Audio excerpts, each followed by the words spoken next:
Shalom, puji nama Tuhan. Kita percaya hari ini bukan ketepatannya tadi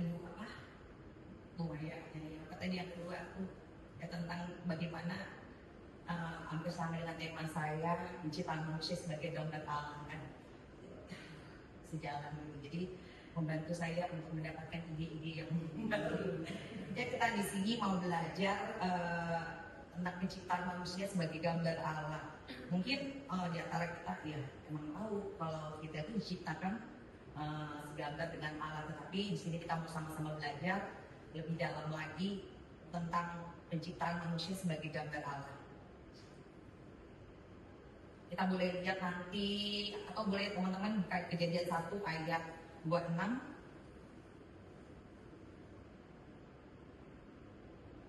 Boleh bacakan kalau sudah ada yang ketemu.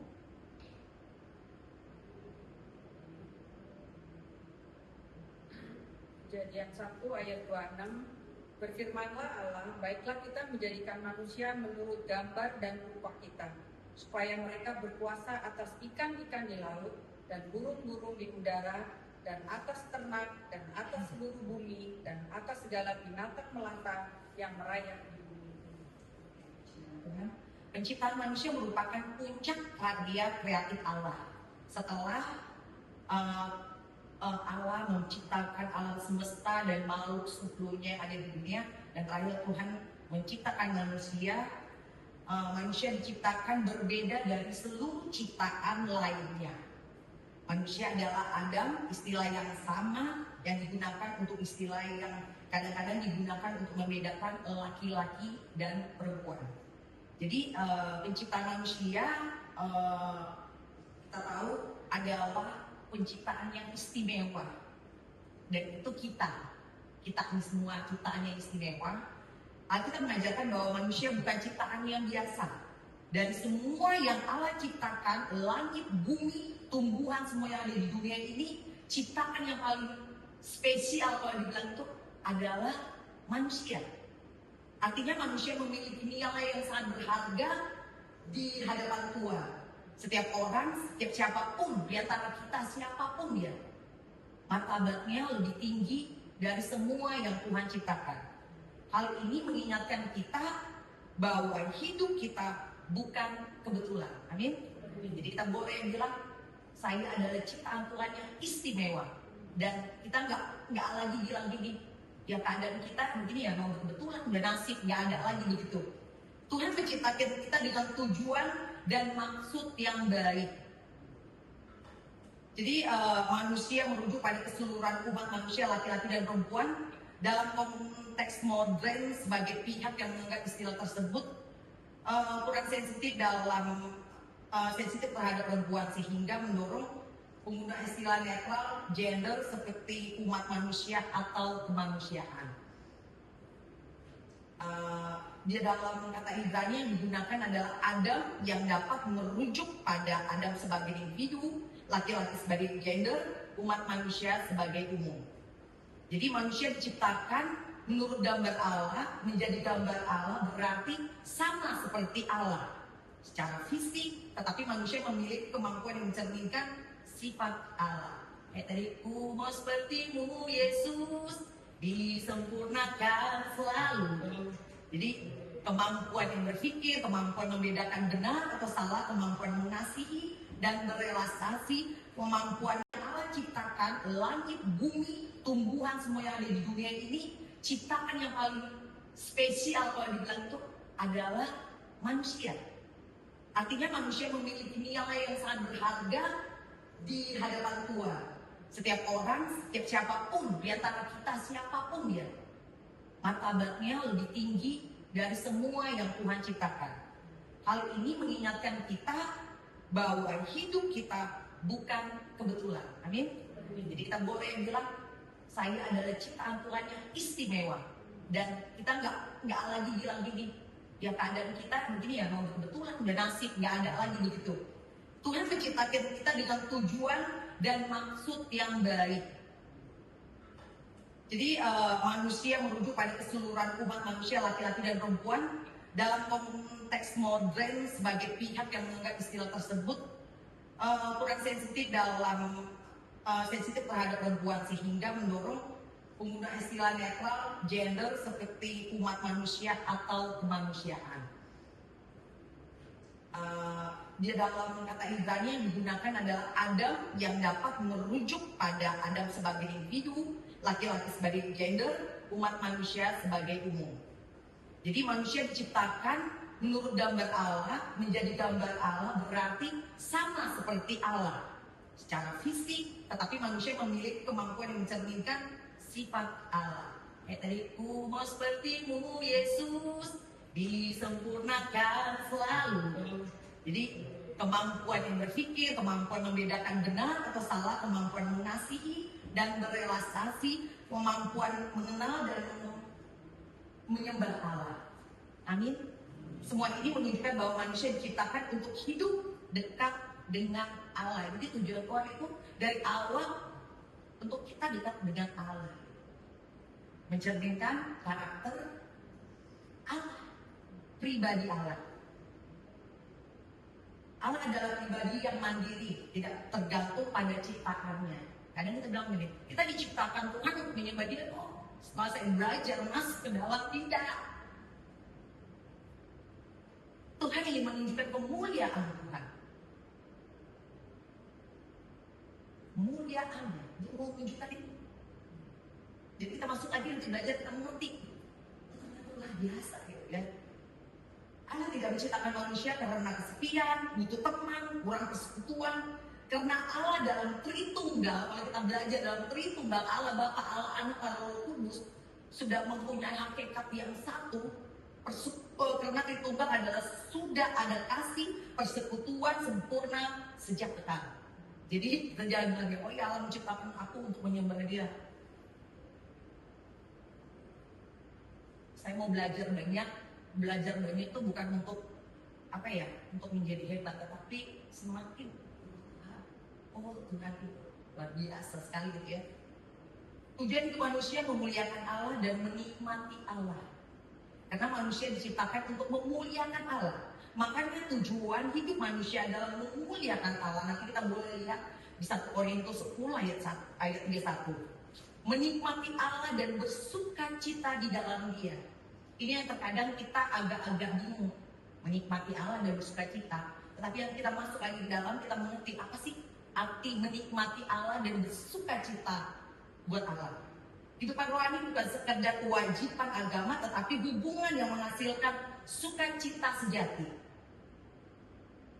Yesaya 43 ayat 7, semua orang yang disebut dengan namaku, yang diciptakan untuk kemuliaanku, yang bentuknya dan yang juga dijadikan. Dasar Alkitabnya boleh nanti kita baca lagi di Yohanes 10 ayat 10. Hidup yang berkelimpahan, Mazmur 16 ayat 11, sukacita penuh di hadirat Tuhan.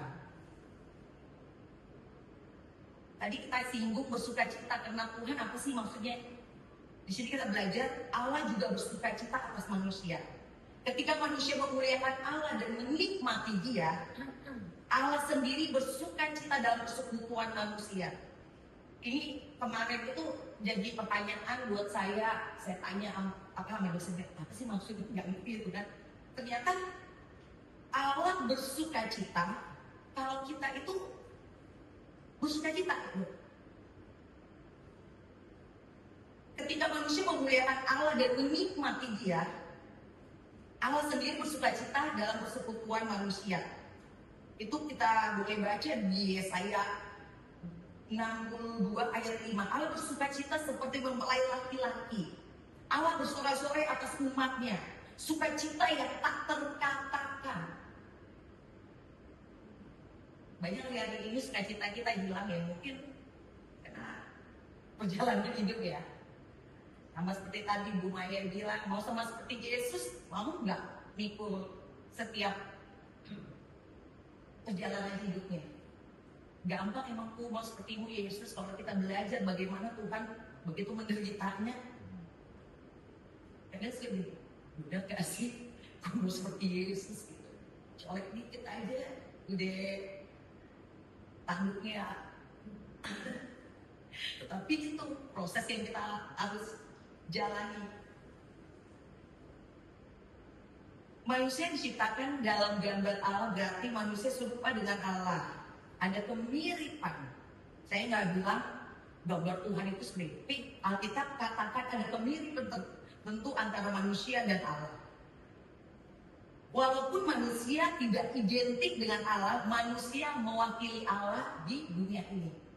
Gak ada, belum ada yang bilang, oh gue udah pernah lihat Allah sebenarnya. Tetapi firman Tuhan katakan manusia diciptakan untuk menjadi wakil Allah di bumi, membawa kehendak Allah dalam kehidupan manusia. Jadi sebenarnya kalau saya bilang gini, kita nggak perlu bilang gini, oh gue rajin doa, oh gue dekat sama Tuhan. Tapi firman Tuhan katakan dari buahnya kita dapat merasakan, dari buahnya kita dapat menikmati. Jadi ya kalau saya boleh singkapkan ya, nggak perlu dikasih tahu, gue ikut doa, gue ini. Ya, tapi firman Tuhan kita apa? Kita kan jadi, kalau apa yang kita lakukan sama seperti Kristus, itu tercermin langsung. Jadi orang bisa melihat, dia gitu ya, dia ngomong aja kita udah kayak gimana gitu. Jadi nggak usah kita mungkin kasih tahu ya, gue jam 2 gue udah begini. Tapi seperti firman Tuhan ya, saya nggak tahu gimana bu ya, tolong dari buahnya orang bisa merasakan, dari buahnya orang menikmati manis atau pahit gitu. Okay? Gambar dalam bahasa Ibrani dikatakan tishalem itu rupa.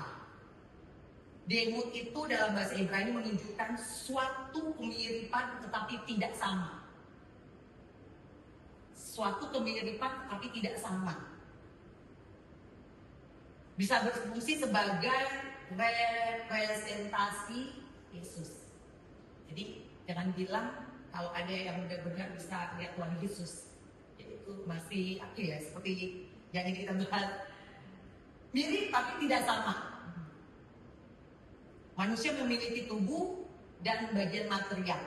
Semua pandangan sepakat bahwa manusia memiliki tubuh fisik serta bagian yang tidak kelihatan, jiwa dan roh, yang tetap hidup sampai kematian.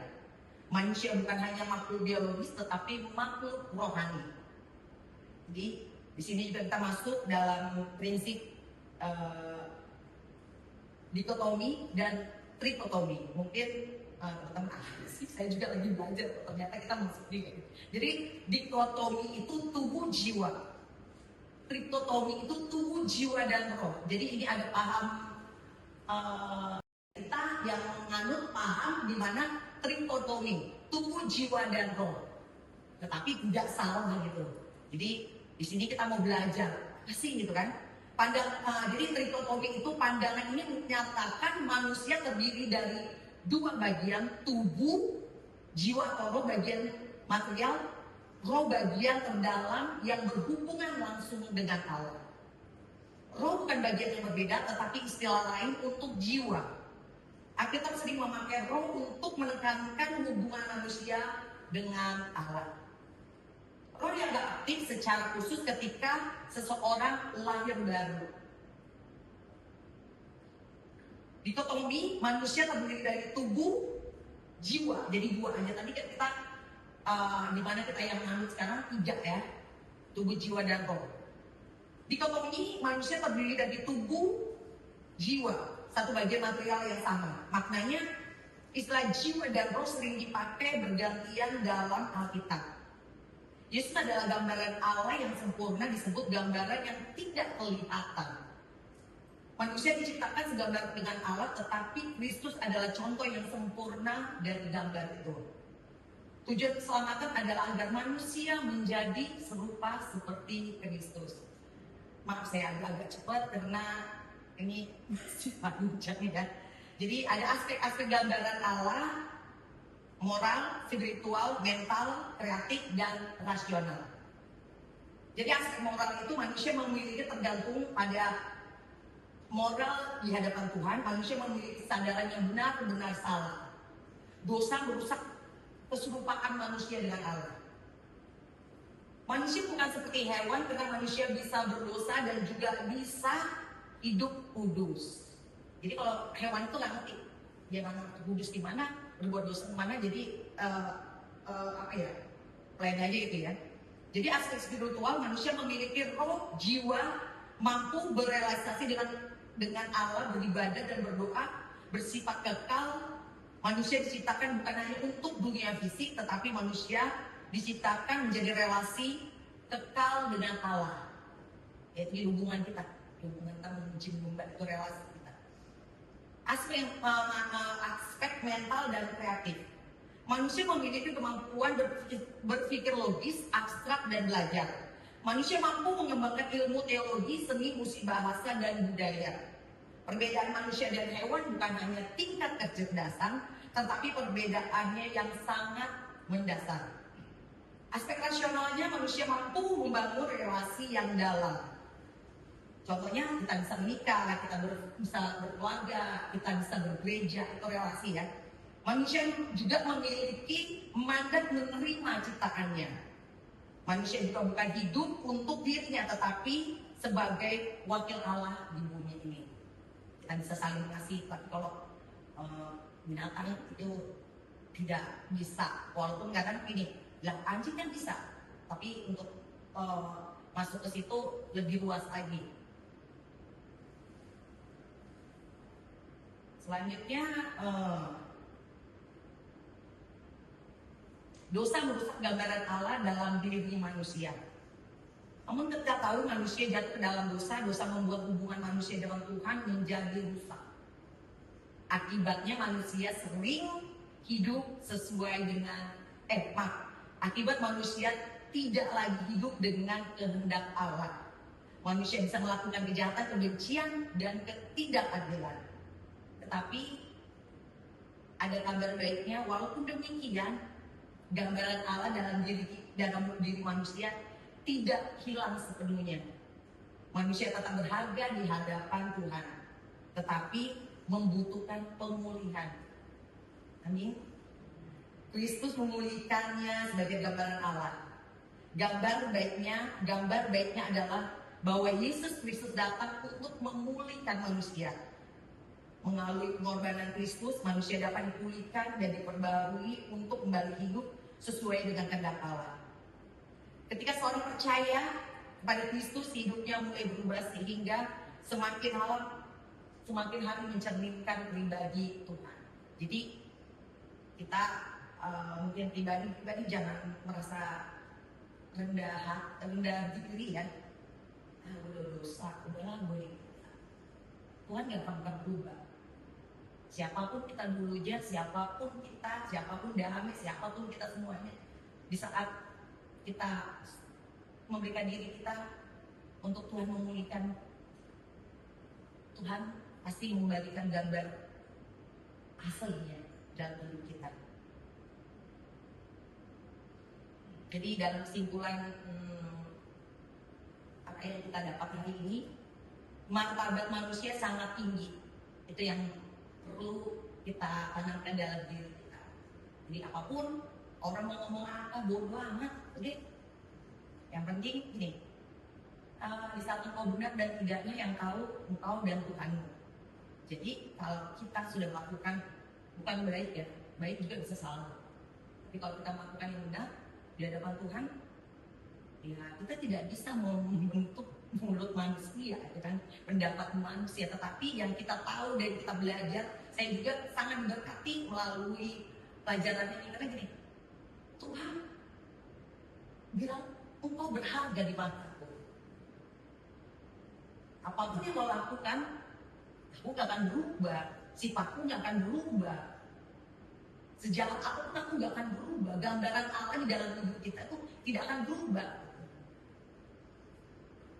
Banyak hari ini yang mungkin anak-anak muda, mereka udahlah, udah jauh 10 tahun, udahlah gitu.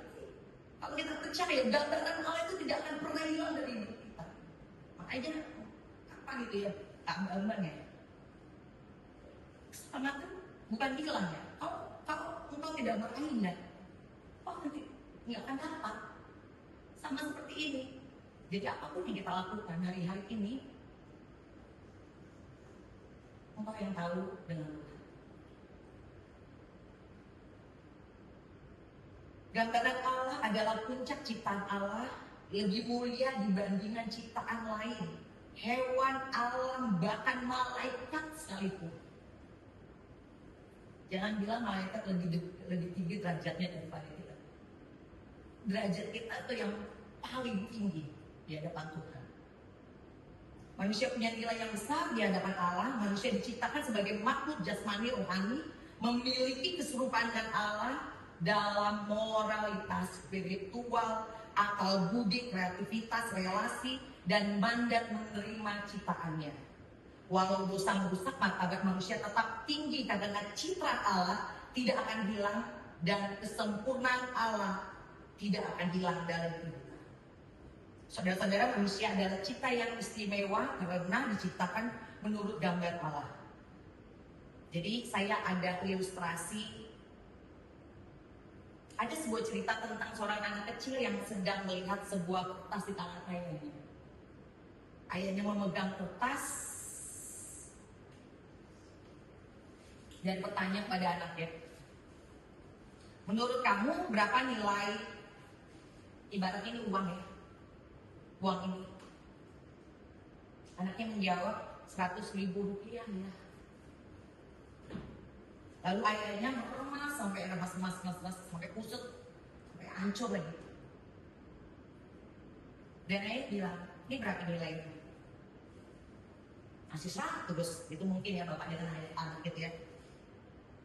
Kemudian si ayah itu menjatuhkan tuh duitnya, menjatuhkan ke anak, pokoknya dijek-dijek lagi tuh, pokoknya udah kotor, udah hancur, udah nggak layak banget gitu. Ayahnya bertanya, sekarang nilai duit ini berapa? Ya, tetap 100 ya gitu. Lalu ayahnya berkata, begitu juga dengan hidup kita. Mungkin jatuh sejatuh-jatuh, hancur sehancur-hancurnya, sakit sama kayak ibu bilang tadi. Diproses itu enak nggak? Kalau ada yang bilang diproses itu enak, puji Tuhan. Kalau ada yang kita nggak tahu ini maksudnya, aku diproses enak banget gitu ya, puji Tuhan. Lo pasti suhu gue gitu. Jadi diproses itu bukan ya, tapi kita nikmati aja. Sakit, karena ibu bilang sakitnya itu, aduh, menderitanya itu. Tetapi satu hal yang saya mau belajar hari ini, ya dalam proses itu Tuhan mau lihat kita. Dalam proses itu Tuhan memurnikan kita. Tuhan mau mengembalikan gambar serupa Allah yang ada dalam diri saya, diri saudara-saudara, yang pernah jatuh, yang pernah hilang, yang pernah tidak kelihatan lagi, pernah buruk. Tetapi dalam firman malam hari ini, apapun itu, gambaran itu tidak akan hilang. Gambaran itu tetap ada. Karena firman Tuhan bilang, Allah tidak pernah berubah dulu, sekarang, selamanya. Mungkin kita yang suka berubah. Dalam kondisi mungkin kadang kita berubah. Dalam kondisi yang kejepit juga kadang kita berubah. Tetapi firman Tuhan katakan Allah tidak pernah berubah. Jadi pada malam hari ini, saya secara khusus saya belajar bukan pintar, tapi untuk semakin mencintai Tuhan lebih dan lebih.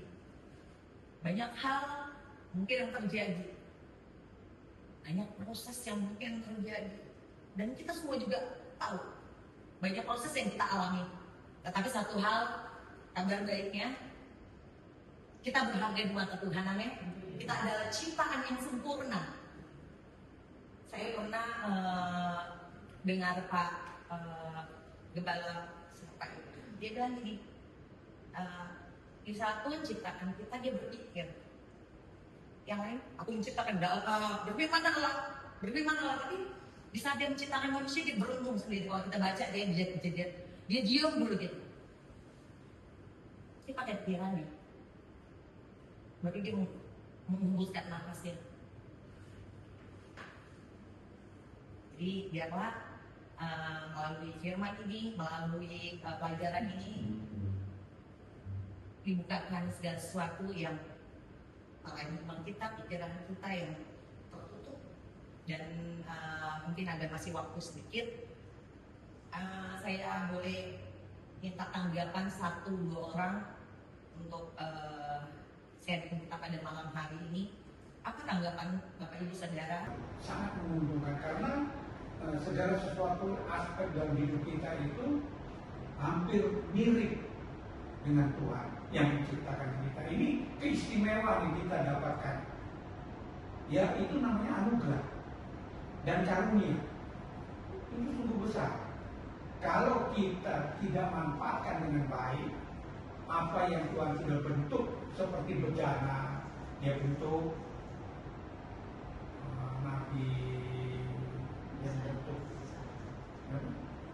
nabi yang bentuk itu bejana periuk, dia lihat bagus bentuknya, dia hancur lagi, dia bentuk lagi, tangannya kurang bagus, dihancurin lagi.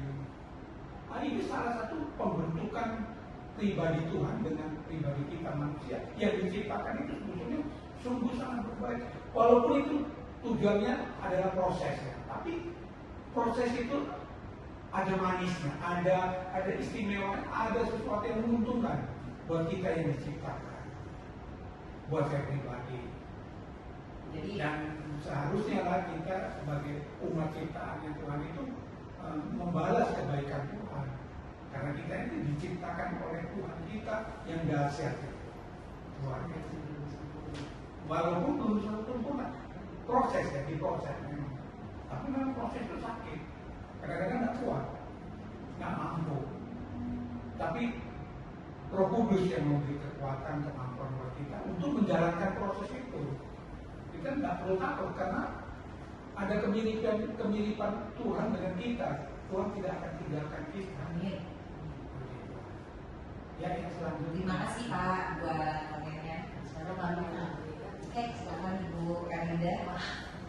Manusia serupa gambar yang namanya kita manusia diciptakan itu manusia makhluk hidup yang paling tinggi ya.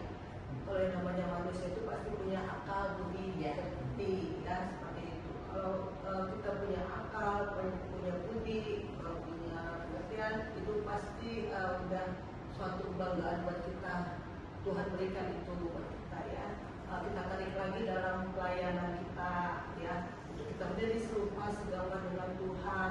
Kita sudah diberi itu, kita sudah diberi kuasa, kita sudah diberi segala-galanya dari Tuhan. Dalam pelayanan itu, kenapa kita tidak melakukan apa yang menjadi kehendak Tuhan dalam pelayanan kita? Gitu. Walaupun kita kadang manusia suka jatuh bangun, tapi itu Tuhan bilang namanya kita berusaha untuk menjadi serupa segambar dengan Tuhan. Kita terus tetap semangat, kita tetap ingin serupa apa yang Tuhan mau dengan kita, untuk kita tidak lemah, kita tetap kuat, kita tetap berjalan apa yang Tuhan mau dalam kehidupan kita. Kita akan menemui itu. Satu intinya itu dalam pelayanan kita, untuk kita jadi serupa segambar dengan Tuhan, ya kita harus memiliki hubungan yang intim dengan Tuhan ya. Kalau kita sudah memiliki hubungan yang intim dengan Tuhan, luar biasa sekali. Tuhan akan memberi kita bukan hanya serupa segambar, kita akan menjadi murid-murid Tuhan. Dan kalau sudah kita menjadi murid-murid Tuhan, pasti kita akan menerima kuasa Roh Kudus dari Tuhan. Nah, itulah sedikit yang dari saya. Yang lain boleh tambah, silakan yang boleh. Terima kasih buat komennya ya. Jadi terima kasih buat kita semuanya. Terima kasih buat Pak Yani. Terima kasih buat Erinda. Jadi kita tutup untuk firman ini. Ya, kita tutup dengan doa kita. Bapak di dalam nama Tuhan Yesus, terima kasih kami boleh mendengar dalam firman-Mu. Kami boleh bentuk, kami boleh Tuhan mengerti bahwa Engkau mengasihi kami, bahwa Engkau memikirkan kami, bahwa Engkau ingin kami serupa dengan Engkau. Biarlah Tuhan melalui proses hidup yang kami jalani,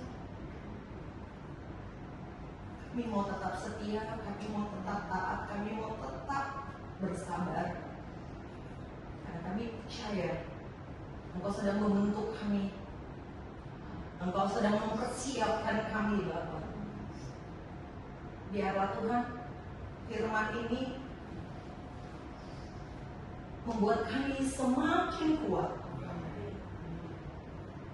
membuat kami semakin mengerti. Engkau tidak pernah berubah. Engkau tidak pernah berubah, Tuhan. Engkau tidak pernah berubah dalam hidup kami. Terima kasih, Bapak. Terima kasih buat kuliah ini, Bapak. Kau berkati setiap kami pribadi lepas pribadi. Apapun Tuhan, proses hidup yang kami lalui hari-hari ini, kami tahu Tuhan, Kau sedang mempersiapkan kami seperti bejana-bejana, Bapak. Akan Kau pakai Tuhan untuk hormat kemuliaan-Mu, Bapak. Dan kami tahu Tuhan, Engkau mempersiapkan kami. Engkau mempersiapkan kami semua, Tuhan. Untuk kami boleh menjadi dampak. Untuk kami boleh menjadi berkat. Untuk kami boleh, Tuhan, menggambarkan tentang Engkau. Kami boleh bersaksi, Tuhan, di dalam nama-Mu, Bapak. Terima kasih. Biarlah kebenaran firman ini tidak menjadi sia-sia, tetapi kami diperlengkapi lebih dan lebih lagi untuk mengenal Engkau. Terima kasih, Bapak. Kami serahkan kul ini di dalam tangan-Mu. Di dalam nama Tuhan Yesus Kristus. Sama-sama kita katakan, amin.